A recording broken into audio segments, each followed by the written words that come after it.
আচ্ছা, একটি প্রশ্ন ইদানিং ফেসবুক স্ক্রল করলে খুব চোখে পড়ে।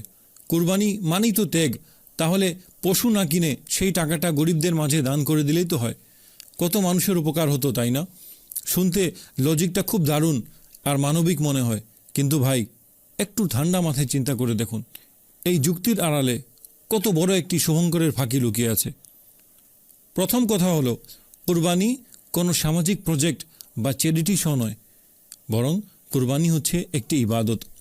আর ইবাদতের জন্য সুনির্দিষ্ট পদ্ধতি আল্লাহ এবং তার রসুল ঠিক করে থাকেন, আমাদের মন গড়া যুক্তি নয়।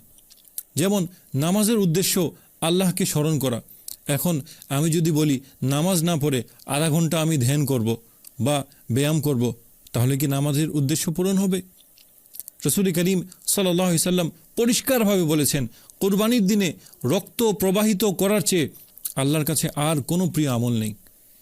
সাহাবায়ে কেরাম অনেকেই চরম অভাবের মধ্যে দিয়ে গেছেন, কিন্তু তারা কখনো বলেননি চলো পশু না কিনে টাকাটা সদকা করে দিই।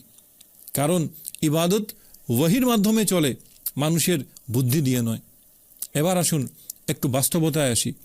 যারা বলেন টাকাটা দান করে দিলেই তো ভালো হতো, তাদের মধ্যে কজন আসলে কুরবানি বন্ধ হলে সেই টাকাটা গরিবকে দান করবেন?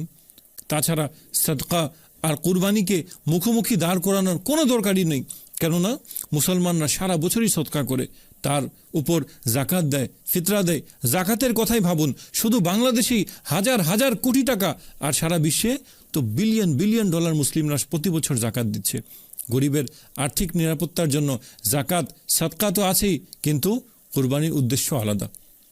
আরেকটি চরম সত্য ভুলে গেলে চলবে না। আপনি যদি একটি গরিব পরিবারকে ঈদের দিন নগদ 500 বা 1000 টাকা দেন, সে কিন্তু বাজার থেকে 1 কেজি গরুর গোশত কিনে খাবার বিলাসিতা করবে না। সে চাল কিনবে বা ডাল কিনবে বা অন্যান্য তার প্রয়োজন মেটাবে। কিন্তু কুরবানির কারণে সারা বছর লাখ লাখ মানুষ, বরঞ্চ কোটি মানুষ এই সময়ে পেট ভরে গোশত খেতে পারে।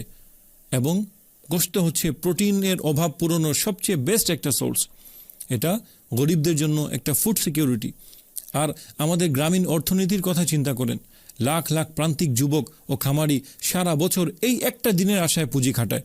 কুরবানি বন্ধ করে দিলে পশুপালন শিল্প, ফিড ইন্ডাস্ট্রি, চামড়া শিল্প, পরিবহন খাত, এমনকি যারা সিজনাল কসাই আর মেহনতি শ্রমিকদের রুটি রুজি এক ঝটকায় বন্ধ হয়ে যাবে। পুরো গ্রামীণ অর্থনীতি ধ্বংস হয়ে পড়বে। সবচেয়ে অদ্ভুত বিষয় কি জানেন?